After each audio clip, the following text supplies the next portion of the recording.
Une minute, je souhaite la bienvenue à l'ensemble de nos participants. Je suis Olivier Brunet, je suis animateur conférencier de l'équipe de bénévoles Team Europe et je souhaite la bienvenue à nos intervenants, Sofia Fernandez qui va se présenter dans quelques instants, Pierre Laroutourou qui va nous rejoindre incessamment. Ce webinaire a été initié… Bonsoir Pierre Laroutourou. Bonsoir. Le webinaire a été initié par les 5 centres d'information Europe Direct des Pays de la Loire, Mayenne, la Sarthe, le Maine-et-Loire, la Loire-Atlantique, la Vendée. Nous sommes sur un format que nous avons déjà pratiqué au mois de mai et au mois de juin. Et donc, pour l'information de nos intervenants, nous avons eu l'occasion déjà de dialoguer, notamment avec des parlementaires européens et pas seulement, sur les réponses de l'Europe à la crise sanitaire, sur les réponses sur le volet économique et social, sur l'Europe verte, une Europe verte un peu, beaucoup, passionnément ou pas du tout. Donc ça, nous l'avons fait en mai et juin.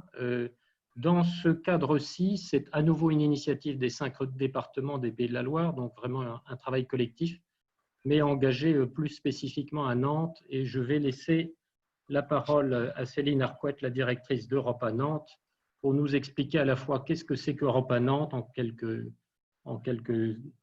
lignes et nous expliquer également le contexte dans lequel s'inscrit cet événement spécifique. Je te laisse la parole. En une seule phrase, Europe à Nantes est un lieu dédié aux questions européennes. C'est 1000 mètres carrés en plein cœur de la métropole pour faire le lien avec les habitants, les jeunes et toutes les sphères académiques, culturelles, médiatiques, économiques sur toutes les questions qui sont posées par les problématiques européennes.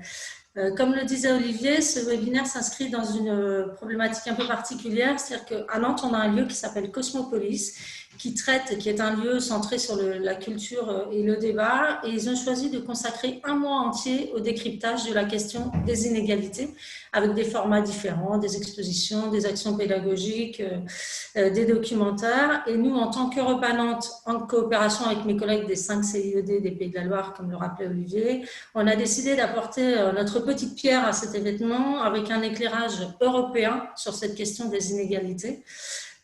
Inégalités que le Covid a renforcées sur le plan social, économique, éducatif, territorial.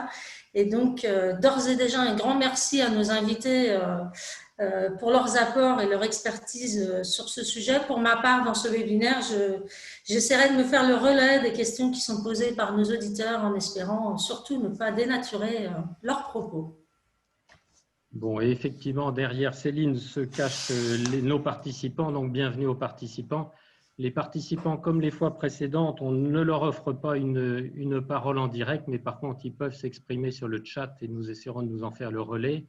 Mais nous avons privilégié aussi ceux qui ont fait l'effort de poser des questions par écrit précédemment, de façon à les intégrer dans le débat. Voilà, alors je vais présenter brièvement d'abord notre première invitée qui est Sofia Fernandez et puis je vais la laisser compléter la carte de visite parce que ma carte de visite n'est peut-être pas suffisamment complète. Des études universitaires d'économie à Lisbonne, quelques années de travail au Portugal et puis vous travaillez, je pense, depuis une dizaine d'années à l'Institut Jacques Delors à Paris avec un mélange de travaux de recherche et d'enseignement. Vous êtes également la directrice de l'Académie Notre Europe. Et je vous souhaite la bienvenue et peut-être pouvez-vous aussi compléter cette carte de visite et nous dire aussi qu'est-ce que c'est que cette Académie Notre Europe. Bonsoir, bonsoir à tous. Merci avant tout Olivier et Céline pour cette invitation. C'est un plaisir d'être avec vous, du moins virtuellement ce soir pour ce débat sur les inégalités en Europe et sur l'action européenne. Je pense que vous m'avez très bien présenté. Donc effectivement, je travaille depuis 10 ans à l'Institut Jacques Delors. Je travaille sur les questions économiques et sociales. Et effectivement, je dirige l'Académie Notre Europe, qui est l'organisme de formation de l'Institut Jacques Delors. L'Académie Notre Europe propose différents parcours de formation, notamment un parcours de formation gratuit à la citoyenneté européenne pour les jeunes de 18 à 30 ans. Donc, on rassemble chaque année entre 50 et 70 jeunes qui s'intéressent à l'Europe et qui se réunissent une fois par mois pour découvrir l'Europe comme elle se fait. Et voilà, en quelques mots, ce qu'est l'Académie. Bon, vive l'Institut Jacques Delors et remerciements en tout cas pour trouver un peu de disponibilité. En plus, vous avez une nationalité portugaise qui ne gâte rien puisqu'après la présidence allemande du Conseil, l'Union européenne, nous allons passer au Portugal, on peut espérer aussi un intérêt croisé entre Europe et Portugal sur les questions sociales. Et Pierre Laroutourou, moi je vois en cherchant sur le web des choses que je connaissais déjà, que vous êtes un homme politique engagé sur le versant socialiste, engagé sur le versant Europe Écologie Les Verts. Vous avez défendu la semaine de 4 jours quand Martine Aubry parlait de 35 heures. Vous avez créé Nouvelle Donne. Vous avez publié avec le climatologue Jean Jouzel en 2016 un ouvrage intitulé 1000 milliards pour le climat. Vous avez également publié un ouvrage sur Finance, climat, réveillez-vous, qui nous donne, je dirais, la tonalité des thèmes qui vous préoccupent particulièrement. Vous avez été élu au Parlement européen en 2019, 5e sur la liste Envie d'Europe écologique et sociale, regroupant Place publique, Parti socialiste et Nouvelle Donne. Vous êtes membre de la commission du budget et suppléant à la commission emploi et affaires sociales. Et dans tout ça, qu'est-ce qui est le plus important pour vous ? Bonsoir à tous. Merci à Céline, à Olivier, à toute l'équipe pour ce débat. Ce qui est important pour moi, c'est la dignité de tous. C'est le fait de vivre sur une planète équilibrée où chacun et chacune peut avoir une vie digne, correcte. Et je me souviens en 92, comme on dit à Bruxelles, j'étais dans les réseaux de Jacques Delors. Et Jacques Delors disait « Il faut voter oui à Maastricht, même si le texte n'est pas très bon, mais on se remettra au travail juste après sur l'Europe sociale. » C'était en 92, voilà. Et c'était il y a 28 ans. Et on ne peut pas dire que depuis 28 ans, il y a eu un énorme progrès social. Il y a un niveau de chômage catastrophique dans tous nos pays, ou un niveau de précarité. Il y a des pays où le chômage officiel est plus faible, mais il y a plein de petits boulots. En Allemagne, il y a plein de choses très bien en Allemagne. Il y a plus de 6 millions, le jour le ministre dit au Bundestag, il y a plus de 6 millions de gens qui ont un boulot à 450 € par mois, 450 € par mois, donc 4 500 000 hommes et femmes, donc c'est le seul revenu lié au travail. Voilà. Donc dans tous nos pays, il y a un niveau, avant la crise du Covid, avant la crise économique, il y a un niveau de précarité catastrophique. La question du climat, Angela Merkel a reçu pendant 90 minutes l'autre jour Greta Thunberg et 3 autres jeunes activistes, Adélaïde, Hanouna et Louisa, et elle a rappelé comment, il y a 25 ans, Angela Merkel, la jeune Angela Merkel, avait accueilli le premier sommet sur le climat, la COP numéro 1 à Berlin.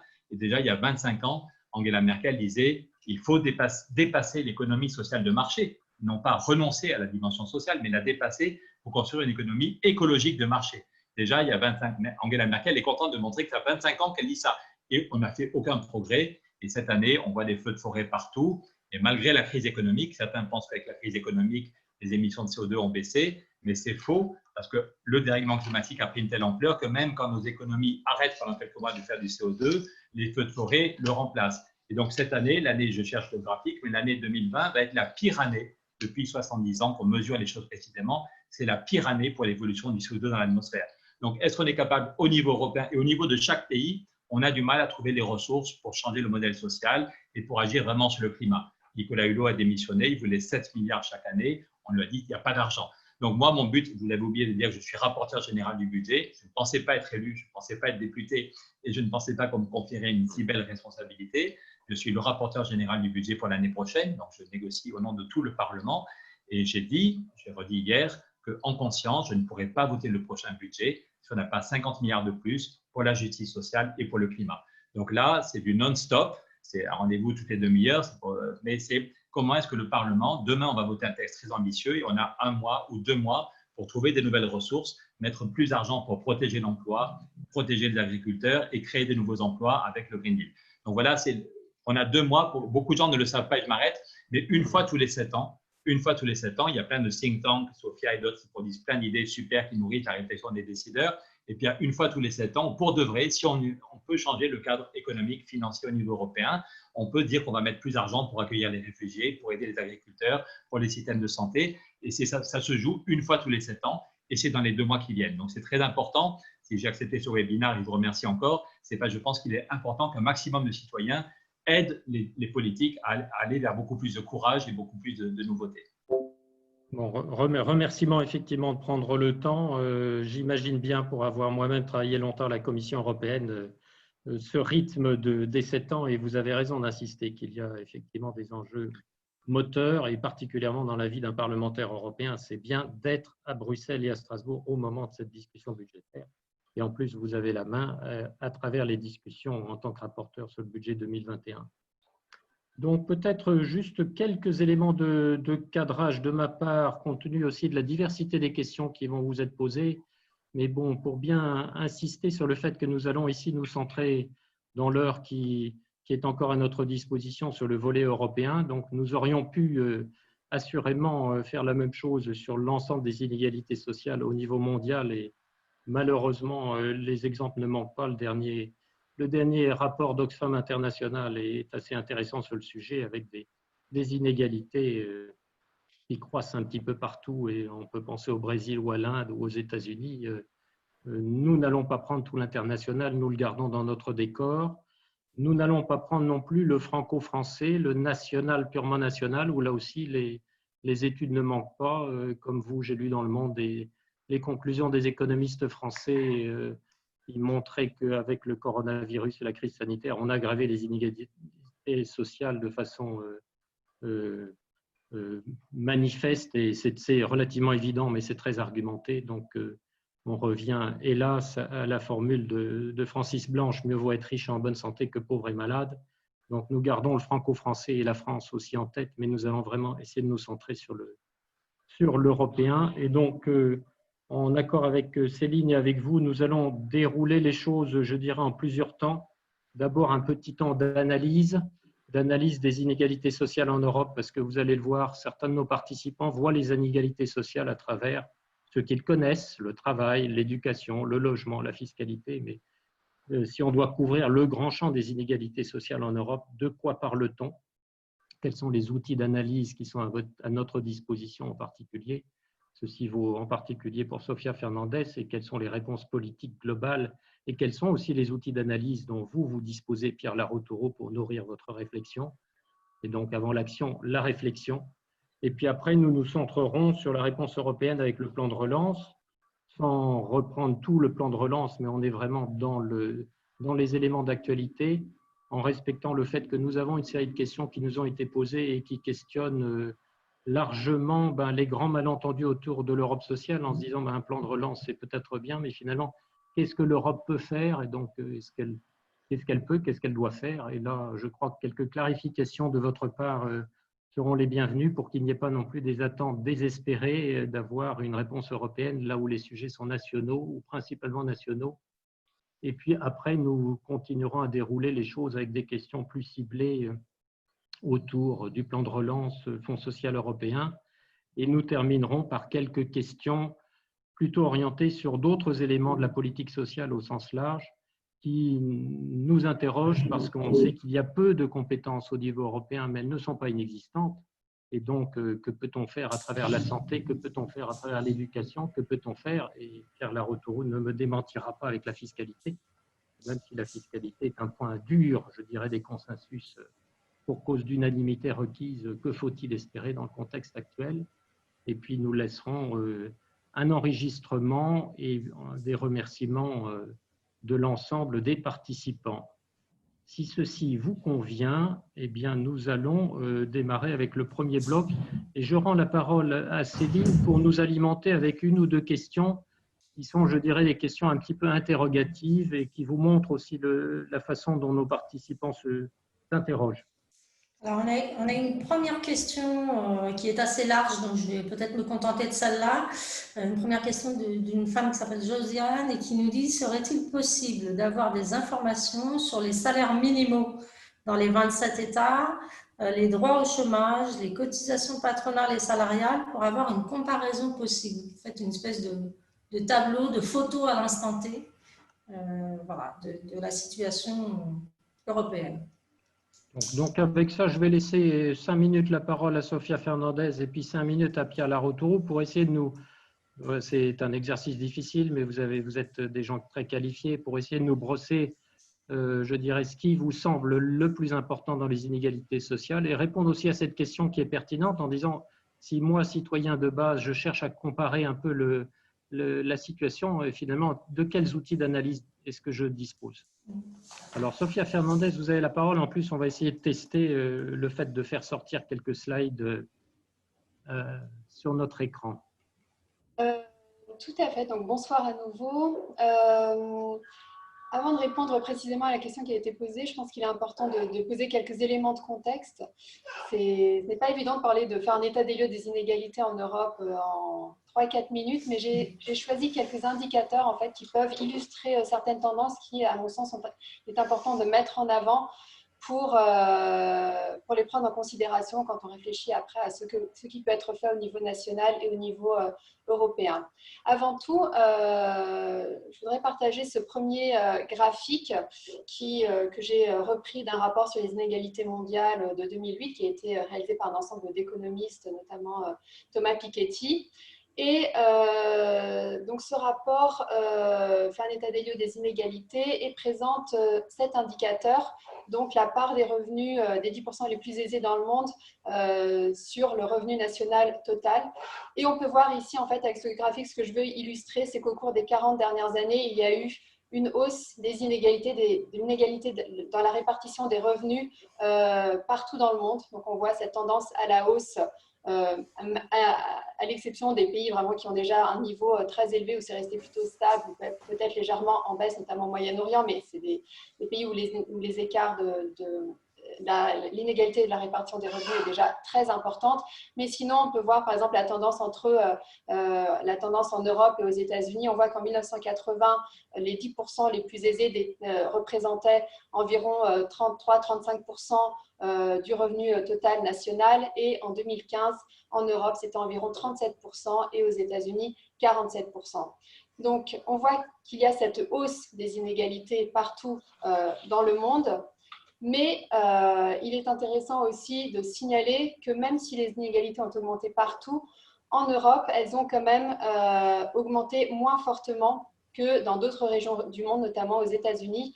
Le graphique précédent l'illustrait déjà, mais ici, si on prend dans ce graphique, on peut voir la part des revenus détenus par les 1% les plus aisés et les 50% les moins aisés, et on voit vraiment cette hausse exponentielle aux États-Unis des revenus détenus par les 1% les plus aisés et une baisse des revenus détenus par les 50% les moins aisés. En Europe, la tendance est la même, mais naturellement beaucoup moins prononcée, comme l'illustre ce graphique. Donc, les inégalités augmentent, elles augmentent partout, y compris en Europe, mais en Europe, un peu moins, elles ont augmenté moins rapidement que dans d'autres parties du monde. Ce qui est important aussi de mettre en avant, puisqu'il est intéressant de voir les tendances entre les grandes régions du monde, voir la tendance en Europe, mais il faut aussi signaler qu'il y a de fortes disparités entre les différents pays d'Europe. On voit des inégalités qui sont plus fortes dans certains pays que d'autres. Ici, j'ai repris un graphique, l'indicateur utilisé par Eurostat pour mesurer les inégalités dans la répartition des revenus dans l'Union européenne, la comparaison de la part des revenus détenus par les 20% les plus aisés par rapport aux 20% les moins aisés. La moyenne européenne est autour de 5, donc les plus aisés gagnent environ 5 fois plus que les 20% les moins aisés, mais on voit qu'il y a des différences assez importantes dans les performances nationales, avec des pays qui ont une performance meilleure que la moyenne européenne et d'autres, notamment les pays du Sud et certains pays d'Europe centrale, avec une inégalité dans la répartition des revenus qui est bien au-delà de la moyenne européenne. Et il est important de mettre cela en avant, puisque cela illustre en fait que cette hausse des inégalités, même si c'est une tendance mondiale, il y a quand même, elle repose, elle est causée par des spécificités nationales. Et du coup, en fait, dans les réponses à apporter, il faut naturellement une action européenne, mais une grande part de l'action repose sur ce qui peut être fait au niveau de chaque État membre. Au-delà de cet indicateur relatif à l'inégalité dans la répartition des revenus, j'ai repris aussi cet indicateur qui est utilisé par Eurostat pour illustrer l'inégalité des chances. Donc, c'est la variation des performances des étudiants selon le statut socio-économique de leurs parents. Et on voit que, par exemple, en France, le contexte familial, le milieu socio-économique des parents pèse plus sur la performance, des jeunes étudiants que dans d'autres pays, par exemple en Suède ou en Finlande, ou même dans les pays baltes qui ont une performance meilleure dans ce domaine-là.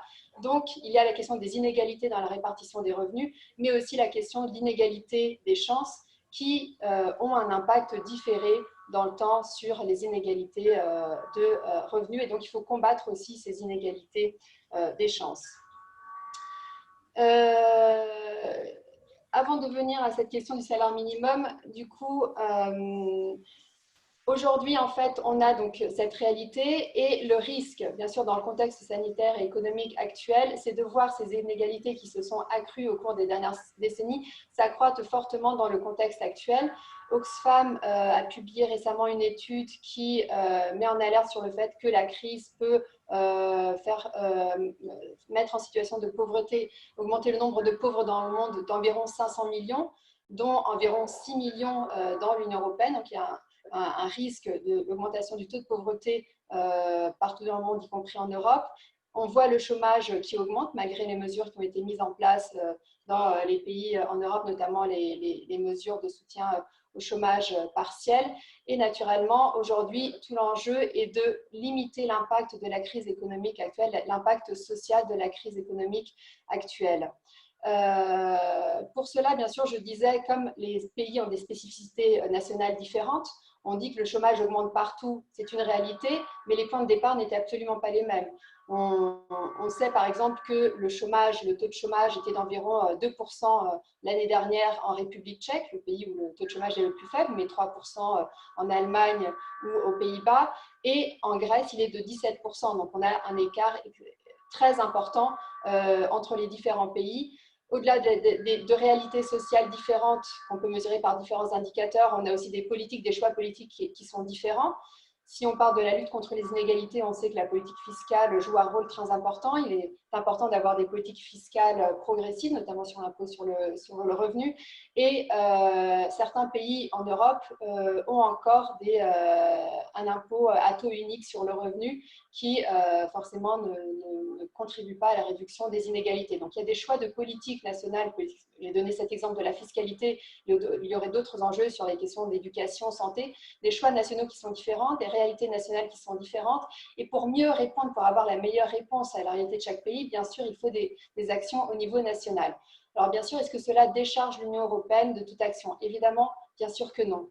Déjà, Olivier l'a dit, effectivement, l'Union européenne a des compétences limitées, que ce soit en matière de santé, éducation, politique d'emploi, sur les questions sociales en général, en matière de fiscalité aussi, mais avoir des compétences limitées ne veut pas dire ne pas avoir de compétences. Elle a quand même, comme elle doit compléter, soutenir l'action et coordonner l'action nationale. Et dans les traités, depuis 1957, depuis le traité de Rome, il est prévu que l'un des objectifs du projet européen est de contribuer à l'amélioration des conditions de vie et de travail de chaque Européen. Et donc, l'Union européenne doit remplir cette mission et pour cela, adopter les initiatives nécessaires donc, pour atteindre cet objectif et bien sûr lutter contre les inégalités croissantes en fait partie.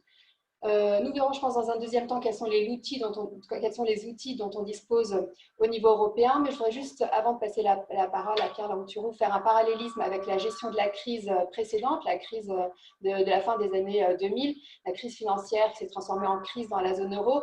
À l'époque, on reconnaît aujourd'hui, même si ceux qui ne voulaient pas le voir à l'époque, peuvent le reconnaître aujourd'hui, que la gestion de la crise par les autorités européenne a aggravé les conséquences sociales de cette crise.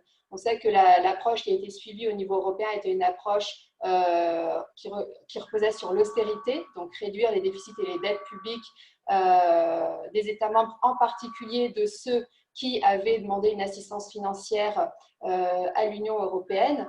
Et dans ce contexte, on a vu des pays comme la Grèce, le Portugal, réduire leur salaire. Par exemple, en Grèce, la Troïka avait imposé une baisse du salaire minimum de 20%, un recul des droits sociaux. Et bien sûr, on a vu les conséquences sociales dramatiques que ces initiatives ont eues. Donc aujourd'hui, tout l'enjeu était de garantir qu'au niveau européen, ce qui est mis en place va aider les États membres à surmonter la crise, mais aussi à limiter l'impact social de cette crise pour les citoyens en Europe. Et je pense que nous pourrons parler dans un deuxième temps donc, des initiatives du plan de relance et des différentes initiatives qui ont été déjà mises en place et ce qui peut être encore fait, ce qui peut être encore fait au niveau européen. Mais je passe avant cela la parole à Pierre. Merci. Bon, merci Sophia. En tout cas, je retiens que les éléments d'analyse ne manquent pas et les gens peuvent aussi venir à l'Institut Jacques Delors pour en savoir plus. Votre présentation complète, de toute façon, nous prévoirons de pouvoir la diffuser Sur le chat, quelqu'un nous demande au passage, est-ce qu'il y a un indicateur du travail précaire? J'imagine que oui. Enfin, on peut devenir plus fin, évidemment, sur différents critères. Excusez-moi juste parce que du coup, Un indicateur sur la précarité de l'emploi ou la précarité du travail. Oui, alors je ne l'ai pas là dans ma présentation, mais cela me fait penser qu'il y avait la question au début, poser la question sur les salaires minimums. Donc je me permets, voilà, j'avais sous la main ce slide, donc je me permets juste de le présenter. Et donc ici, on voit effectivement les écarts, les réalités sociales sont très diverses. On voit ici les écarts de salaire minimum, le salaire minimum le plus faible en Europe est celui de la Bulgarie, salaire minimum le plus faible est celui de la Bulgarie avec moins de 300 €. Le Luxembourg a un salaire minimum presque 7 fois plus élevé, 2000 €, plus de 2000 €. Donc, on voit des écarts très importants. On voit aussi des pays qui n'ont pas de salaire minimum. Ils ont des salaires négociés par les partenaires sociaux, par des conventions collectives. Donc, on remarque ici des écarts très importants. Et bien sûr, ces chiffres en soi n'ont pas vraiment de sens puisque les niveaux de prix, le niveau économique de chaque pays est aussi différent. Donc, plus intéressant que comparer les valeurs en euros, c'est de comparer les valeurs en euros, mais en parité de pouvoir d'achat.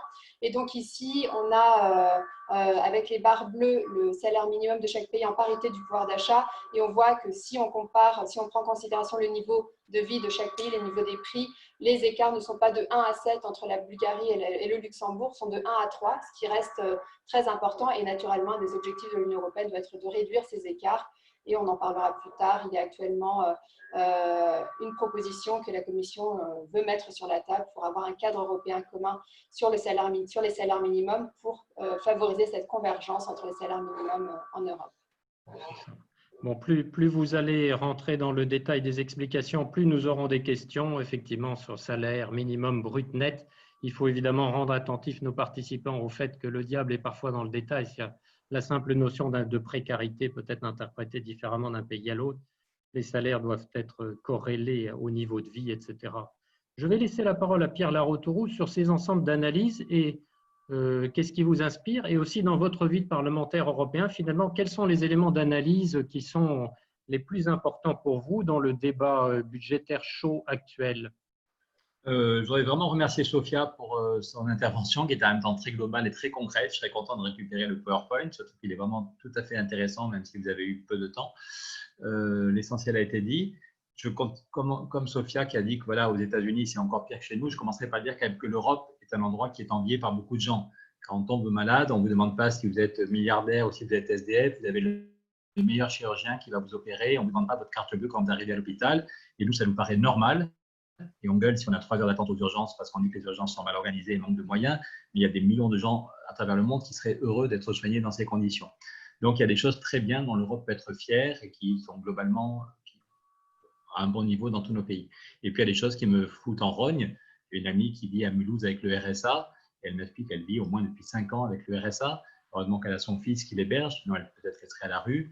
Et elle me dit, mais tu n'imagines pas le stress, à chaque fois que quelqu'un sonne, je me demande si c'est l'huissier, qu'il va m'annoncer une mauvaise nouvelle.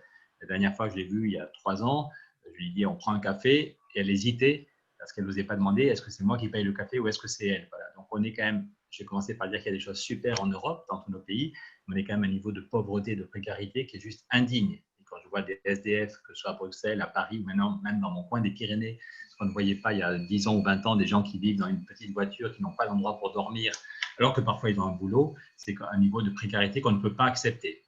Si l'Europe, c'est d'abord une construction pour des raisons, pour des valeurs, c'est au nom de la dignité humaine que Schuman, Adenauer et les autres ont construit l'Europe, on ne peut pas accepter des pays aussi riches avec une balance commerciale. Si on était des crèves de la faim, si on avait raté tout économiquement, on pourrait dire, ben voilà, il n'y a pas d'argent, donc c'est normal qu'il y ait de la pauvreté. Or, on est une des 2 zones économiques les plus riches, avec un excédent commercial fabuleux. Donc, il n'y a aucune raison d'accepter ce niveau d'inégalité, de précarité, au nom de la dignité humaine. Donc, les problèmes, mais Sophia a déjà presque tout dit, c'est la question de l'accès au travail, avec un chômage qui différencie, mais effectivement, des pays où le chômage officiel est bon, mais où il y a une précarité terrible. Il y a peu de pays qui ont réglé cette question vraiment globalement. La question de l'échec scolaire, je crois que et c'est lié. En France, en tout cas, la première cause d'échec scolaire, c'est la situation de précarité des parents. Ce n'est pas la seule raison, mais quand les parents vivent avec le RSA, se demandent qu'au bout de 3 semaines d'une mission d'intérim, quand est-ce qu'on va retrouver une autre mission d'intérim, ça n'aide pas beaucoup pour l'éducation des enfants et pour la transmission.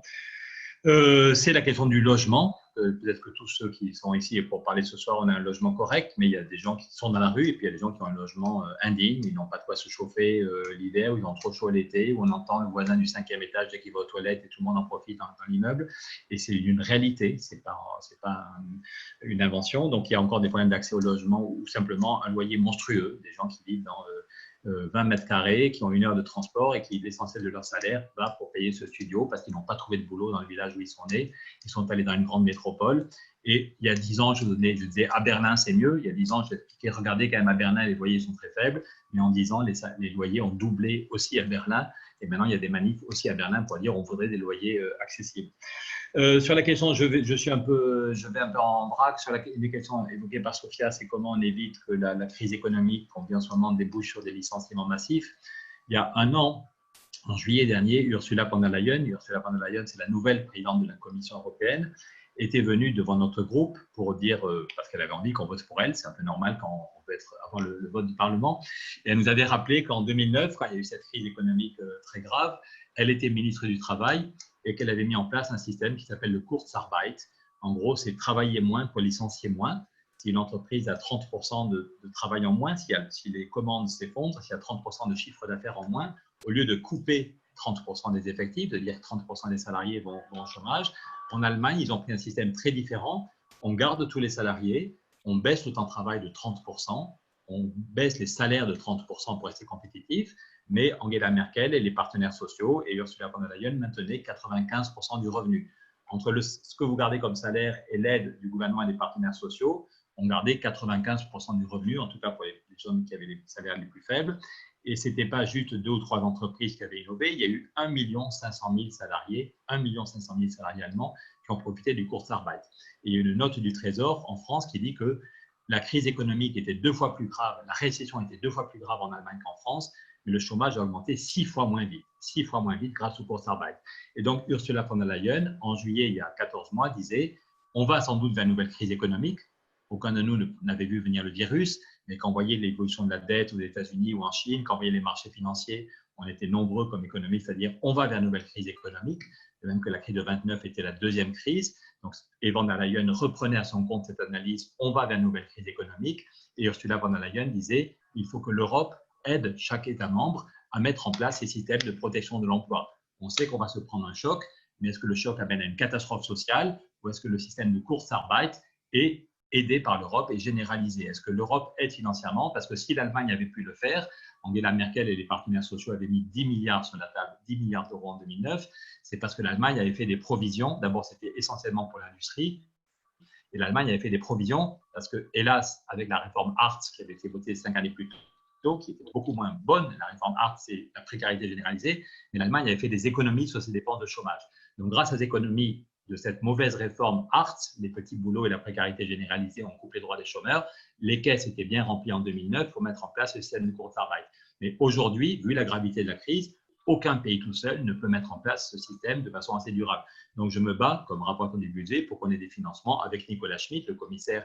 Sophia vient de dire qu'il y a une directive qui se prépare sur le salaire minimum. On a un super commissaire européen chargé des affaires sociales qui a fait du très bon travail, qui a été ministre du Travail au Luxembourg, qui est vraiment engagé lui-même contre les engagements contre la pauvreté.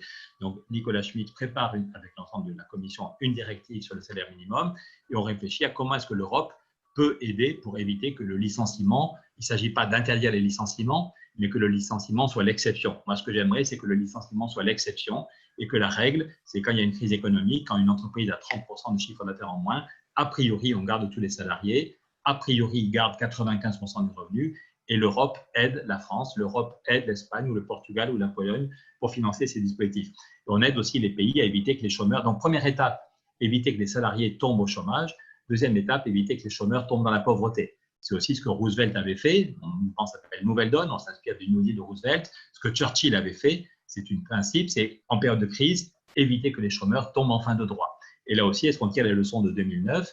Je vous rappelle, je crois que c'était à la une du journal Le Monde, début 2010, qu'il y avait 1 million de gens qui allaient tomber en fin de droit.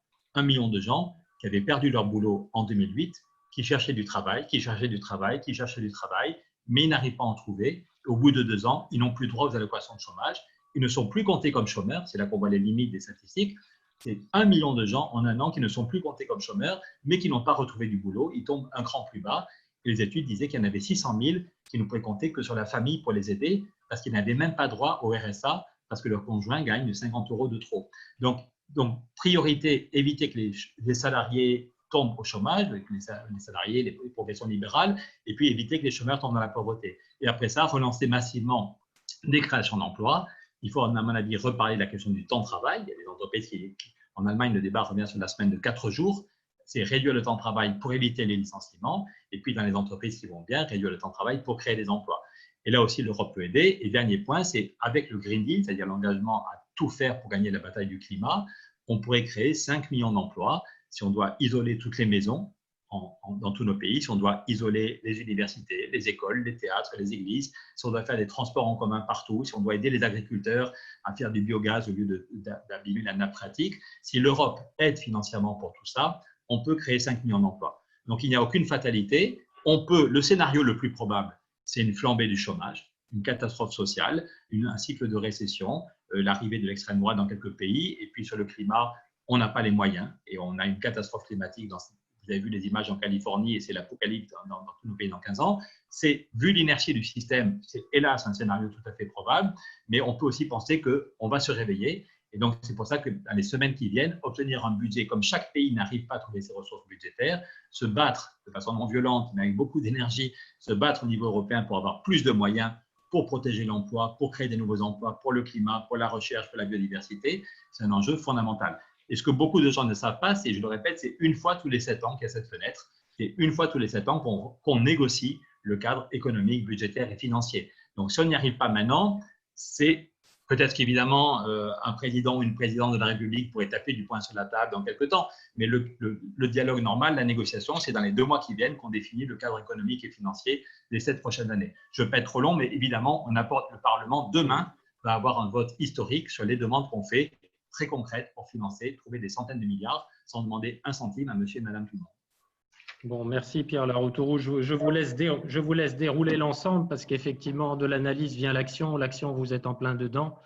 Bon, et puis vous répondez aussi par anticipation à certaines des questions qui nous ont été posées. Je vais vous faire revenir dans quelques instants sur le plan de relance et sur l'action. Donc, nous quittons l'analyse, nous sommes dans l'action. Mais avant de reprendre certaines questions de nos participants dirigés sur la relance et le plan de relance, vous faire un petit bloc et je vais laisser la parole à Céline qui vous montre aussi les interrogations de nos auditeurs, je dirais sur les fondamentaux. Les fondamentaux, c'est finalement qu'est-ce qu'on peut attendre du niveau européen au niveau social. Vous allez voir, il y a une série de questions, le temps passe, donc vous n'êtes pas obligé de prendre toutes les questions. On a essayé de vous faire un tir groupé.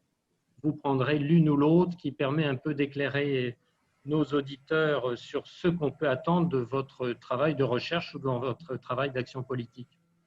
Céline, je te donne le micro. Oui, Olivier, des questions qui vont se situer complètement dans la lignée de ce que vous avez commencé à exposer et à expliquer, Sophia et Pierre. Donc, une question sur comment l'UE peut-elle être plus efficace que les États dans la lutte contre les inégalités. Une deuxième question, c'est pensez-vous qu'une Europe fédérale résoudrait mieux ce problème? Donc ça, c'est plutôt la question du système politique.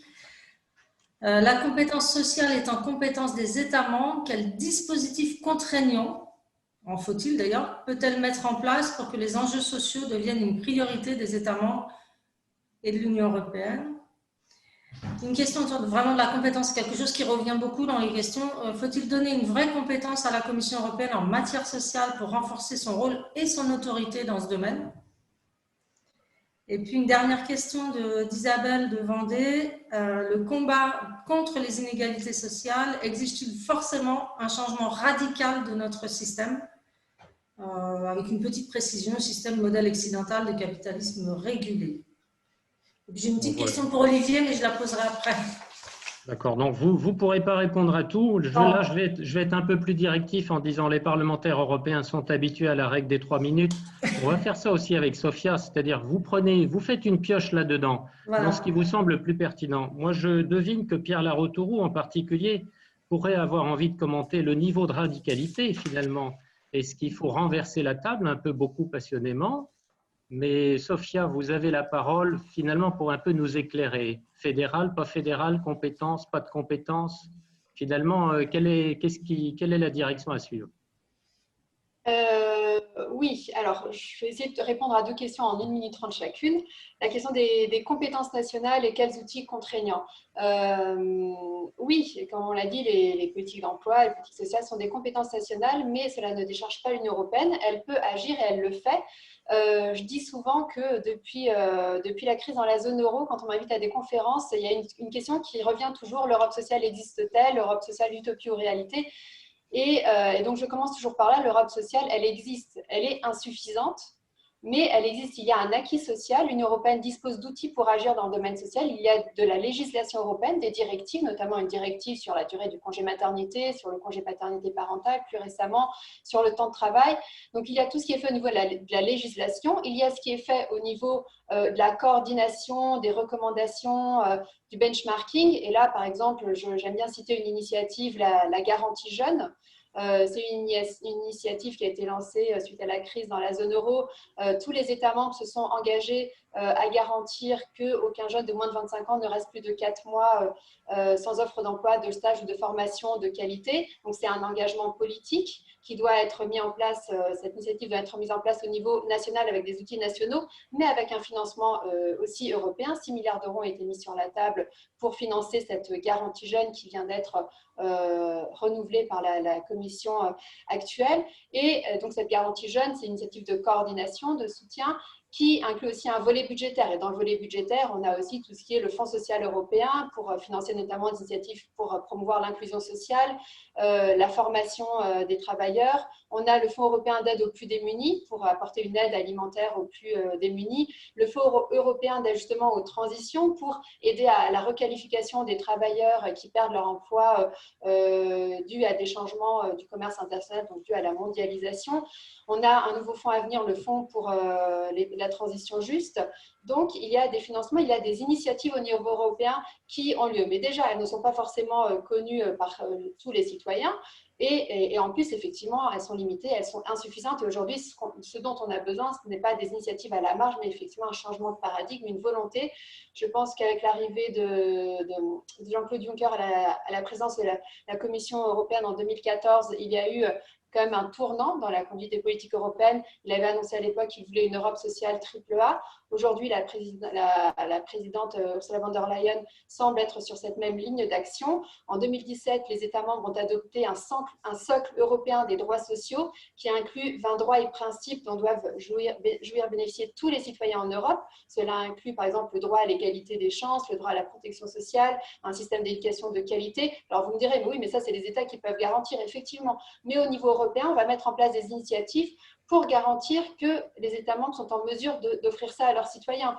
Et donc des initiatives des fois de surveillance, de monitoring des indicateurs, de recommandations. Chaque année, la Commission fait des recommandations aux États membres concernant la conduite de leur politique nationale. Donc elle peut insister sur ce volet social et après les financements européens qui doivent être mis au service de ces objectifs. Et donc ce socle qui a été adopté en 2017, aujourd'hui il a besoin d'être concrétisé en initiatives concrètes. La commission précédente avait déjà commencé à le faire en traduisant par exemple le principe d'égalité homme-femme ou la conciliation vie familiale, vie professionnelle avec une directive sur le congé parental et le congé paternité. Il y a quelques années, on n'avait pas une durée minimale pour le congé paternité en Europe. Aujourd'hui, on peut dire que c'est 10 jours dans chaque pays. Je ne sais pas exactement quelle est la durée du congé paternité dans chaque pays, mais je sais qu'il est d'au moins 10 jours dans chaque pays de l'Union européenne. Donc, il y a des choses qui sont mises en place, mais je ne pense pas que nous puissions aller vers un transfert de compétences très important sur ces questions-là, puisque quand on parle de la protection sociale, enfin des États-providence nationaux, il y a des préférences nationales, des traditions nationales, et on sait qu'il est difficile, et je ne pense pas que ce soit vraiment dans l'intérêt de chaque citoyen, qu'il y ait un transfert de compétences au niveau européen. Mais ceci dit, l'Europe peut et doit faire plus. Il y avait une question, est-ce que l'UE est plus efficace que les États membres pour lutter contre les inégalités?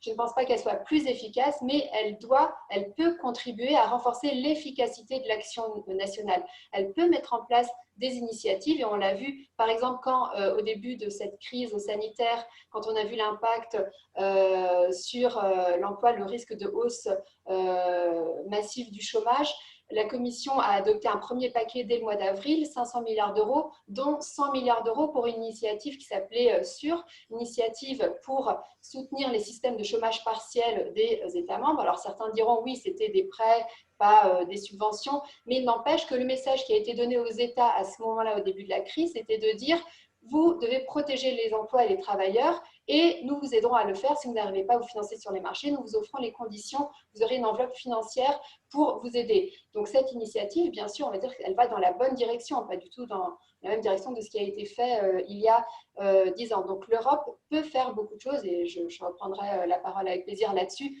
peut faire beaucoup de choses pour compléter l'action des États membres, même si on restera dans ce qui est domaine emploi, affaires sociales, sur des compétences nationales, mais il faut qu'il y ait, l'Union européenne doit promouvoir une convergence, pas une harmonisation entre les pays, mais une convergence vers le haut, puisqu'il est dans ses missions de promouvoir l'amélioration des conditions de vie et de travail des citoyens en Europe. Bon, merci pour votre illustration et puis aussi les exemples. Bon, après, nos auditeurs, je dirais, feront leur religion, mais que nous soyons effectivement capables de donner des exemples de choses qui se continuent et qui se continuent aussi dans la durée avec des hauts et des bas, mais enfin, y compris un jugement possible sur la commission Juncker qui avait, et je partage votre sentiment, avait été plus ardente sur le volet social qu'auparavant. Donc, c'est une question aussi de verre à moitié plein ou à moitié vide. Mais Pierre Larrouturou, qu'est-ce que vous nous dites de tout ça et quelle question vous semble le plus impertinente ou le plus intéressante? Non, je pense que vu la gravité de la crise sociale, qui fait que des millions de gens souffrent, je rappelle, l'INSERM dit qu'en France, chaque année, 15 000 personnes meurent à cause du chômage. L'INSERM a suivi la population française pendant 7 ans. Elle a fini son étude avant la crise de 2008. Elle dit qu'il y a 15 000 personnes qui meurent. Ils ont enlevé tous les autres facteurs de risque. Voilà. Donc, vu la gravité de la crise et le nombre de gens qui désespèrent, on ne peut pas, tout ce qu'a dit Sophia est juste, mais je pense qu'il faut accélérer. Moi, j'ai fait 11 ans dans le secteur privé avant de faire la politique. J'étais chez Accenture, Arthur Nessel, on passait longtemps à dire qu'il fallait faire la disruption. Une entreprise devait se réinventer en 3 ou 4 ans. Si une entreprise n'était pas… Voilà, notre phrase type, c'était « c'est pas en améliorant la bougie qu'on a inventé l'ampoule électrique. C'est pas en améliorant un vieux téléphone à fil qu'on a inventé le téléphone mobile. » Voilà. Donc, il y a un moment où, dans le secteur privé, effectivement, on a fait des bonds de géant. En matière de médecine, j'ai une amie qui travaille sur les cancers de l'enfant. En 30 ans, il y a des cancers qui étaient presque toujours mortels il y a 30 ans et maintenant presque toujours les enfants guérissent et ont 60 ans de belle vie devant eux parce que les médecins ont travaillé, ils ne sont pas contentés de faire des trucs à la marge. Donc je pense qu'en matière de politique, il faut qu'on soit capable, quand Schuman et Adenauer ont décidé de faire le charbon et l'acier, le Figaro a titré une décision révolutionnaire. Ça fait des décennies qu'on se tapait dessus, il y avait des millions de morts, des millions de gens qui avaient la haine et en 2 semaines seulement, Schuman et Adenauer décident de mettre ensemble le charbon et l'acier pour que la guerre ne soit plus possible. Voilà. Et ça marche. Il y a des gens qui gueulent des deux côtés. Adenauer n'avait pas prévu les actionnaires, donc les actionnaires apprennent par la presse qu'ils vont être là. Schuman n'avait pas dit la vérité aux gaullistes et aux communistes, donc ils sont furieux. Mais moyennant quoi, ça y est, en 2 semaines, ils ont pris une décision et la guerre n'est plus possible. Et Adenauer dit « ce fut le plus beau jour de ma vie, j'ai vu le ciel s'ouvrir devant moi ». Est-ce qu'on est capable de prendre des décisions qui font qu'il y a des millions de gens qui sont dans le désespoir, qui pensent qu'on va de crise en crise vers une apocalypse, que le mélange de la crise sociale, de la crise climatique, de la crise politique, ça va très mal finir dans les 20 ans qui viennent. Donc tout ce qu'a dit Sophia est juste. L'Europe, on ne part pas de zéro. Il y a déjà plein de choses qu'on vous envie en Inde ou quand vous allez au Burkina, on serait très heureux d'avoir ces filets sociaux. Évidemment, il ne s'agit pas de dire qu'il n'y a rien en Europe, mais on n'est pas du tout à la hauteur. Donc le but est, est-ce qu'on va dans les mois qui viennent, on est capable d'inventer mieux. En 2003, avec Jacques Delors, avec José Bové, avec Bronislaw Gierek, avec Michel Rocard, on avait rédigé un traité de l'Europe sociale en disant en matière financière, il y a des critères. Tout le monde connaît les 5 critères de Maastricht. Pas plus de 3% de déficit, pas plus de 60% de dette, une inflation qui correspond, voilà. Et ce n'était pas de la bonne volonté. On a mis en place des critères, on les a fait accepter, il y a eu une convergence et on avait des sanctions pour ceux qui ne respectaient pas ces critères. Globalement, pas toujours, voilà. Et globalement, on a fait un miracle. En 20 ans, on a réussi à tuer l'inflation et à faire naître une monnaie unique parce qu'il y avait des critères et qu'on les faisait respecter. Est-ce que la question sociale est tellement peu importante qu'on se contente de bonnes déclarations?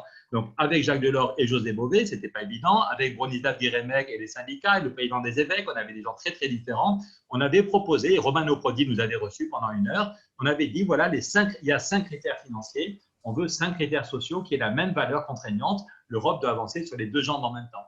Un critère sur le chômage, un critère sur la pauvreté, un critère sur les questions d'éducation, un critère sur les questions de logement et un critère sur l'aide aux pays du Sud. Voilà. Et Jacques Delors nous avait soutenus et Romano Prodi avait demandé à Giscard de nous recevoir pour que les critères sociaux soient dans la Constitution. Giscard n'a pas voulu parce qu'il voulait un consensus avec les Anglais et je le regrette parce que le sommet de Laeken avait demandé à la Convention Giscard d'élaborer plusieurs scénarios pour l'avenir de l'Europe. Et il y avait bien, on était nombreux à dire qu'il faut une Europe beaucoup plus démocratique. Joschka Fischer avait fait un beau discours pour dire qu'il faut élaguer les compétences et mettre en place un système parlementaire. Le système où il faut l'unanimité des 27 ou des 28, c'est monstrueux. Il n'y a aucun groupe humain qui travaille à l'unanimité, même pas une chorale, même pas un club de foot. Déjà, nous, si on est 5 là à se voir, si on devait se mettre d'accord à 5, voilà, il nous faudrait 1 heure pour nous mettre d'accord sur rien que voilà. Donc, l'unanimité, ça tue la démocratie. C'est pour ça que l'Europe avance très lentement et il n'y a rien de sérieux en matière sociale. Donc voilà, c'est un peu dommage que Giscard ait voulu avoir un texte unique pour avoir le feu vert de l'anglais, alors qu'on lui demandait de clarifier les enjeux. Voilà. Mais maintenant, encore une fois, il n'est pas trop tard, puisqu'il est question de modifier les traités. Merkel, Macron ont dit qu'il fallait une refondation de l'Europe, et je pense qu'il est temps de mettre des critères de convergence. Sophia a raison, il ne s'agit pas de dire que Bruxelles va dicter ce qu'on fait en matière de santé ou d'éducation, mais qu'on pousse à converger vers le haut. En Inde, vous avez un système qui est très fédéral. L'Union indienne ne s'occupe que des questions d'armes, de défense, d'armes, voilà. Mais il y a un traité social qui fait que même s'il y avait un gouvernement très, très libéral et très peu social au niveau de l'ensemble de l'Union indienne, le Kerala, qui a une politique de santé ou de logement très ambitieuse, le Kerala pourrait garder sa politique de santé ou de logement ambitieuse. Donc, je pense qu'au niveau européen, il faut mettre des critères contraignants de progrès social, au moins sur ces 5 critères, et puis donner les moyens, échanger, ce que Sophia a dit, on échange des bonnes pratiques, on va voir vraiment au-delà des statistiques, qu'est-ce qui marche pour lutter contre l'échec scolaire, ici ou là, qu'est-ce qui marche pour lutter contre les problèmes de logement, et puis on y met des moyens financiers. L'Europe, aujourd'hui, nous appauvrit. En 2005, il y avait, juste avant le référendum, j'ai parlé de Maastricht en 92, mais en 2005, il y a eu de nouveau en France un référendum, et le dernier débat à la télé, c'était entre José Bové, qui votait non, et Jacques Delors, qui votait oui. Et José, chez Christine Locrène, le dimanche juste avant le référendum. Et José Bové attaque en disant « Je vote non à l'Europe parce qu'elle accélère la concurrence fiscale ». Ça, vous voyez, c'est l'évolution de l'impôt sur les sociétés en Europe. Quand j'étais petit, l'impôt sur les sociétés était à 45%. 45%. On est tombé à 20%. Voilà. Alors qu'aux États-Unis, de Roosevelt à Trump, l'impôt était à 38%. Je ne sais pas si vous voyez la courbe. C'est quand même incroyable de se dire qu'un pays libéral comme les États-Unis, de Roosevelt à Trump, un impôt sur les sociétés qui est à 38%, et nous, on a divisé par 2. Et donc, José Bové, je reviens au débat à la télé en 2005, José Bové dit « Je vote non parce que cette Europe accélère la concurrence fiscale ». Et Jacques Delors répond « José Bové a raison, c'est le prochain combat à mener. Ceux qui votent oui ou ceux qui votent non, on doit se retrouver pour mettre en place, pour lutter contre la concurrence fiscale qui nous appauvrit tous. Dans le même temps, voilà l'évolution des dividendes. Je ne sais pas si vous voyez. Voilà. Donc, voilà l'évolution des dividendes et voilà l'impôt sur les… Voilà. Les seuls qui en profitent, c'est le nombre de milliardaires. La seule chose qui a vraiment augmenté, c'est le nombre de milliardaires. Et je ne caricature pas du tout. Donc, déjà en 2005, José Bové et Jacques Delors disaient qu'il faut créer un impôt européen sur les bénéfices. Donc, elles sont capables d'en parler. Ce ne serait pas un impôt sur les petites entreprises. Dans ce que je propose, les entreprises qui ont 15 salariés ou 20 salariés ne paieraient rien. C'est un impôt qui serait petit, 3 ou 4 ou 5% maximum, 5% maximum, qui pourrait dépendre du bilan carbone. Si les entreprises font des efforts, si leur bilan carbone diminue, on pourrait… Voilà. D'autres idée, c'est la taxe sur les transactions financières. Je ne sais pas ceux qui me suivent sur Twitter, on l'a vu, toujours pas d'ailleurs sur la von der Leyen. J'ai expliqué devant Madame von der Leyen dans le Parlement que quand j'ai acheté ce téléphone, j'ai payé une TVA à 20%. 20%. J'ai expliqué que même les plus pauvres, j'ai ma boîte de raviolis, je suis au Parlement, j'ai expliqué que même les plus pauvres, quand ils achètent l'alimentation qui est vitale, ils payent une TVA à 5,5%. Dans tous les pays, même les plus pauvres payent 5,5% de TVA. Par contre, ceux qui vont sur les marchés financiers, c'est 0,0. 0,0%.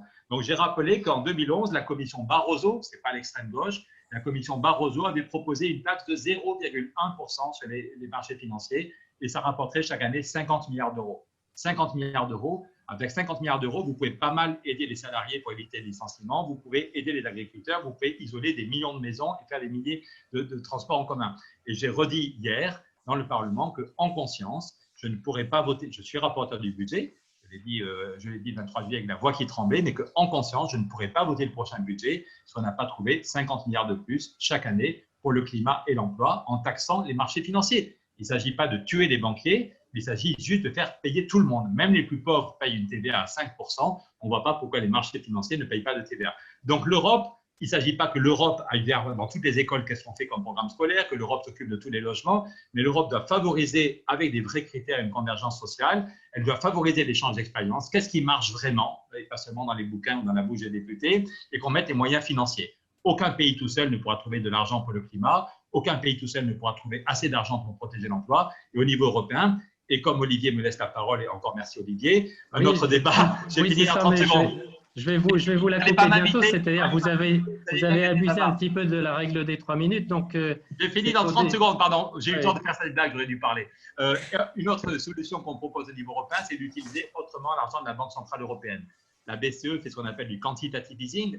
En était petit, on appelait ça la planche à billets. La BCE crée beaucoup d'argent pour alimenter l'économie, mais le bilan qu'on fait, qu'on a fait avec Philippe Méchat, qui était le patron de la BEI, un très grand monsieur, un grand européen, c'est que sur le quantitative easing fait depuis 3 ans, il y a seulement 11% qui va dans l'économie réelle, et l'essentiel va à la spéculation. Voilà. Donc nous, on propose que l'argent de la BCE, au lieu d'aller n'importe où et essentiellement à la spéculation, qu'il aille via la BEI dans une banque du climat et qu'on aide toutes les familles, toutes les écoles à faire des travaux d'isolation, qui aient des prêts à taux zéro. Et si vous avez en même temps l'argent de la BCE qui va sur un projet climat et des subventions, si on peut dire, tout à l'heure j'ai un copain qui me dit qu'il aimerait isoler la maison où il habite, mais que c'est 30 000 € pour faire une vraie isolation et qu'il ne pourra jamais payer 30 000 €. Mais si on vous disait que l'Europe va aider, que chacun de nous, que ce soit dans un HLM ou une autre maison, que chaque village qui va isoler ses écoles maternelles ou sa maison de retraite, la moitié de la facture sera payée par l'Europe parce qu'on aura une taxe sur les transactions financières, ça va muscler l'économie, ça va permettre à tout le monde de gagner du pouvoir d'achat. Si on isole sa maison, on gagne au moins 800 € chaque année sur les dépenses de chauffage.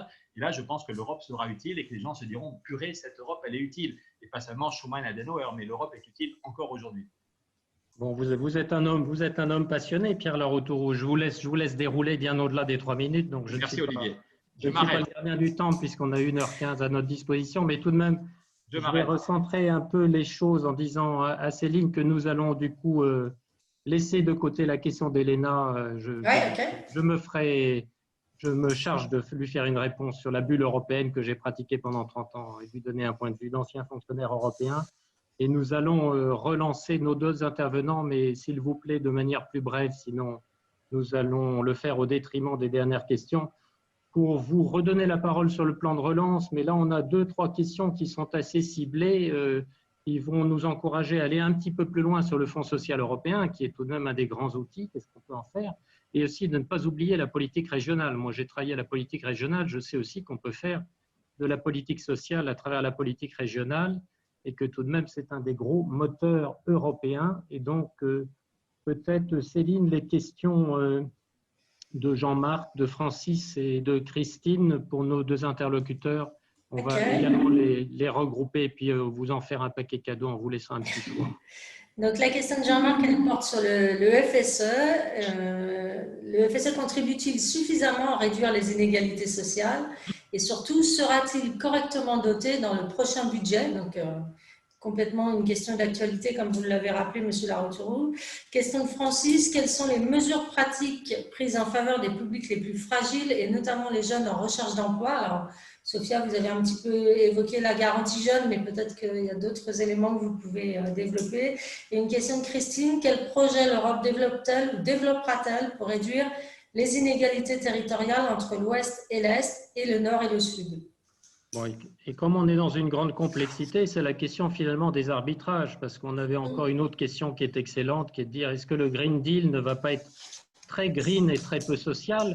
Et donc, en final, on est tous là pour dire qu'on veut du social, de l'écologie, du régional, mais dans tous ces grands arbitrages, qui vont être les gagnants et qui vont être les perdants? Alors, choisissez un petit peu. Je donne la parole à Sophia. Vous prenez un peu les sujets qui vous semblent les plus importants et qui n'ont pas encore été couverts de façon à ne pas les oublier. Très bien. Concernant la question des jeunes, effectivement, j'ai mentionné la garantie jeune Et j'attire l'attention de la participante qui a posé cette question sur la proposition de la Commission de juillet dernier qui s'appelle Pont vers l'emploi et donc qui présente des nouvelles initiatives pour soutenir l'emploi des jeunes. C'est une des priorités de la Commission. Donc, il y avait un ensemble d'initiatives dont la principale était cette garantie jeune. Sur le FSE, est-ce qu'il est suffisant? Non, puisque de toute façon, le budget européen en soi est clairement insuffisant. Pierre l'a mentionné. Le budget européen est très limité, environ 1 000 milliards d'euros sur 7 ans. On aurait besoin de nouvelles ressources pour avoir un budget européen plus conséquent. Si on veut faire plus de choses ensemble, il faut plus de moyens financiers. On ne peut pas faire de miracle. Donc, le FSE, bien sûr, c'est un outil bienvenu. Aujourd'hui, dans le prochain cadre financier pluriannuel, le FSE s'appellera FSE+, et inclura le FSE, comme on connaît aujourd'hui, avec des fonds, notamment le Fonds pour l'innovation sociale et l'emploi, donc un ensemble de fonds dans le domaine social, un peu comme Erasmus+, qui a, il y a 7 ans, rassemblé un ensemble de fonds dans le domaine de la mobilité. Ce fonds social européen, la Commission avait proposé qu'il soit doté d'environ 100 milliards d'euros sur 7 ans. Et on peut regretter que le Conseil européen, dans son accord de juillet dernier, mais Pierre pourra revenir là-dessus, puisque bien sûr vous connaissez mieux les chiffres que moi, mais l'enveloppe du FSE a été diminuée d'environ 10% par rapport à la proposition de la Commission. Donc forcément, on peut regretter que dans le contexte actuel, ce soit les dépenses sociales qui soient, notamment les dépenses sociales, mais aussi les dépenses de recherche, entre autres dépenses qui sont sacrifiées. C'est le cas pour le FSE, mais aussi pour le Fonds pour la transition juste que je mentionnais, qui a vu son enveloppe réduite par le Conseil par rapport à la proposition de la Commission. Donc maintenant, on compte pour que ces enveloppes soient revues à la hausse, mais ce n'est pas gagné. Horizon 2000 et Erasmus+ ne sont pas non plus les super gagnants. Voilà, exactement. Donc, le programme UE pour la recherche a aussi eu son enveloppe diminuée. Donc, effectivement, ce sont des évolutions qui sont regrettables. Et voilà, ce n'est pas encore fini. Le Parlement a son mot à dire. Donc, on va voir ce qui découle des négociations entre le Conseil et le Parlement.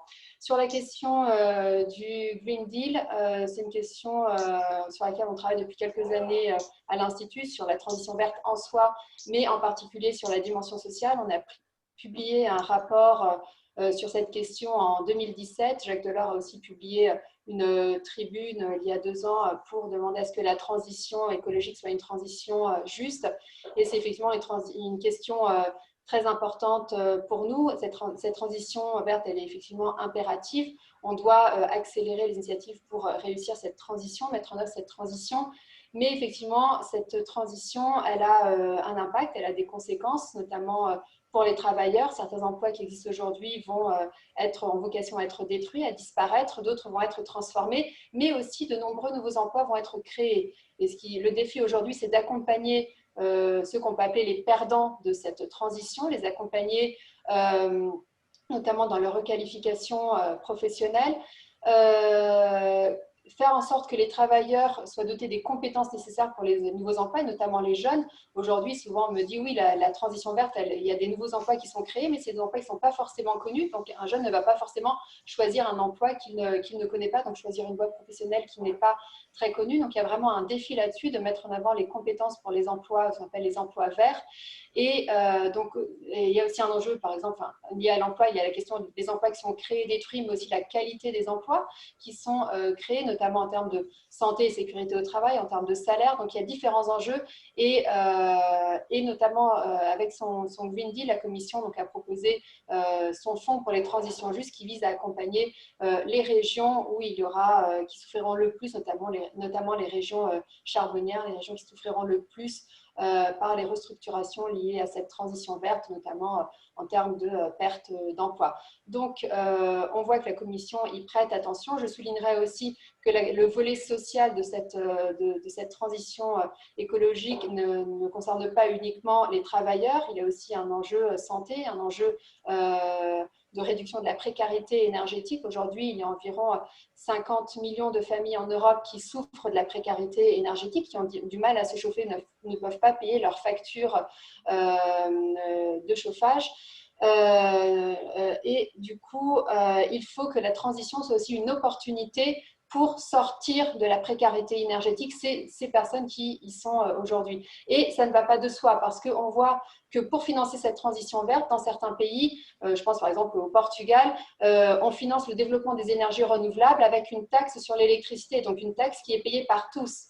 Et naturellement qui va peser plus sur le revenu des ménages les plus modestes. Donc la transition écologique peut indirectement, et puis on a vu aussi tout le débat en France avec les gilets jaunes, donc cette transition verte peut avoir un impact négatif plus important sur les familles, les ménages les plus modestes. Donc il faut des mesures d'accompagnement, il faut, Pierre parlait de la rénovation des bâtiments, la Commission doit présenter le mois prochain une grande initiative qui s'appelle Renovation Wave en anglais, donc je pense la vague rénovation en français, je ne sais pas si c'est la traduction officielle.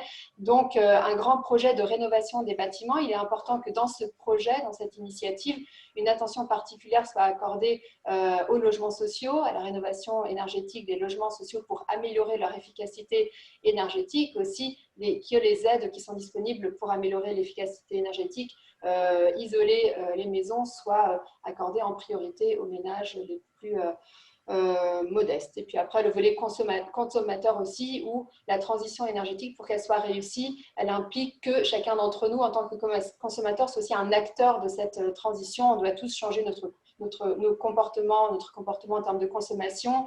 On peut aussi être des prosommateurs, c'est-à-dire produire aussi notre propre énergie avec des panneaux solaires notamment. Donc, ça implique différentes dimensions et c'est, je pense, une question importante qui est déjà traitée au niveau européen en partie, mais on ne cesse de la mettre en avant. Et je me permets de mentionner un webinaire que nous organisons mardi prochain avec notamment le commissaire Nicolas Schmit et Laurent Berger, président de la CES, donc sur cette question, comment garantir une relance verte et juste.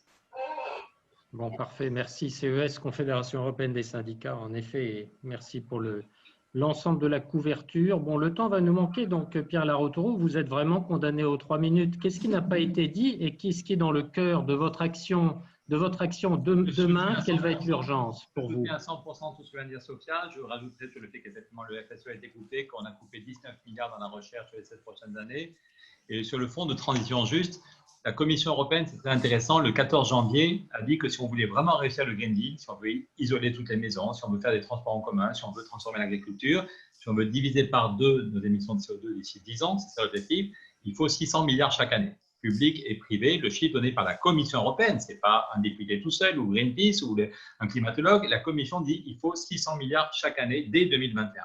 Et là, pour le moment, il y a ce qui est clair, ce qui est concret, ce qui est pour de vrai, c'est le fonds de transition juste avec 17 milliards sur 7 ans. Donc, je ne suis pas très doué en maths, mais 17 milliards divisé par 7 ans, ça ne fait même pas 3 milliards par an. Donc, la Commission nous dit qu'il faudrait 600 milliards chaque année et pour le moment, il y a 3 milliards. Voilà. C'est une honte, pour être clair. J'ai eu un ami qui est climatologue et qui me dit c'est pire que tout.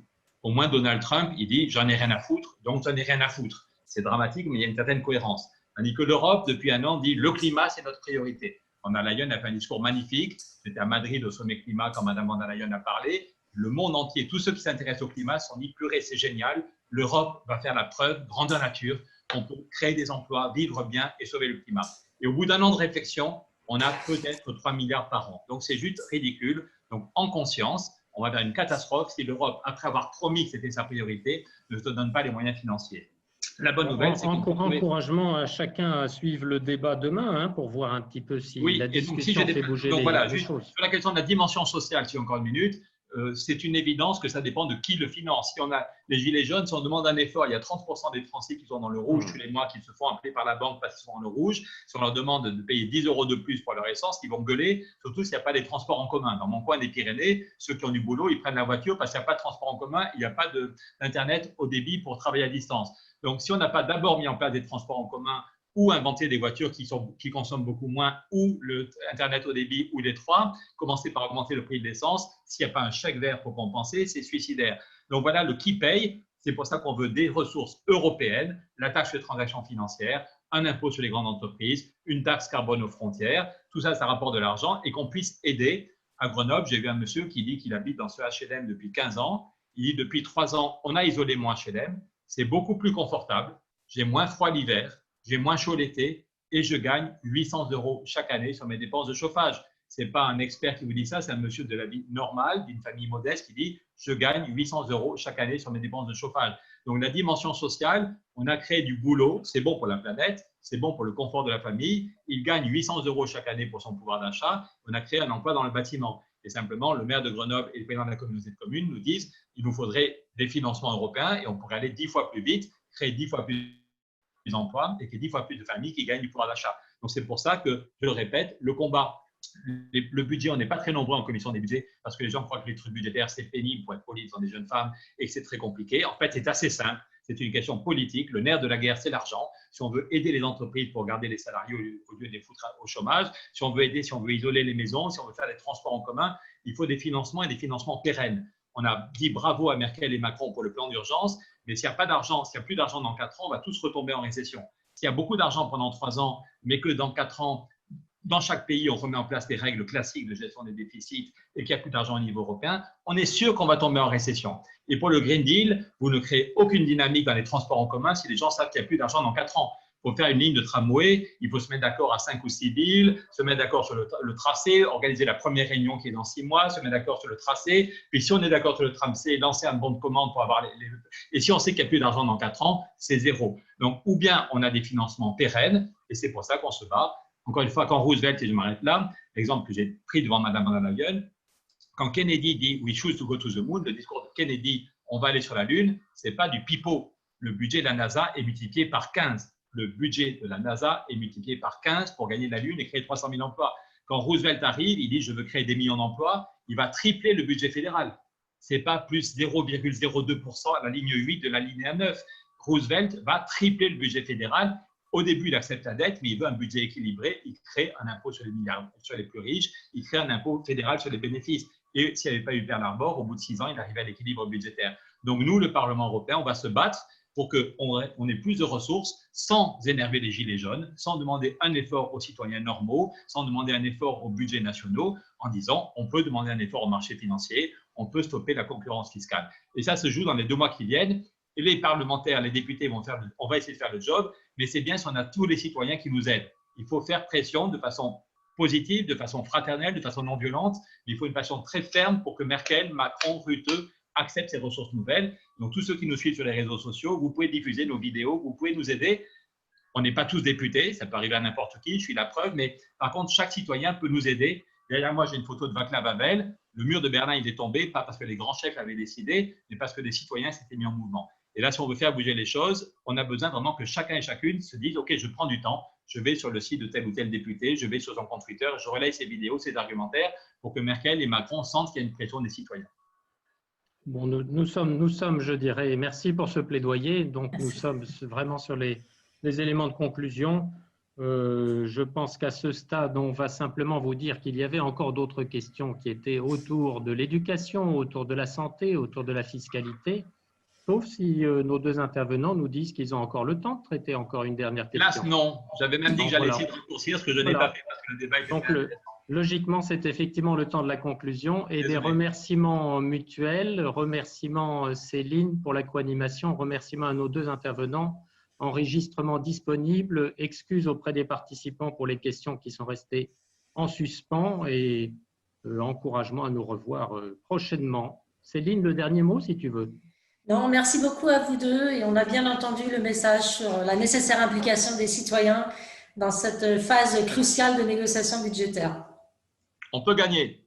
Bonne soirée. Bien. Au revoir. Bonne soirée. Au revoir. Merci beaucoup. Bonsoir. Merci encore.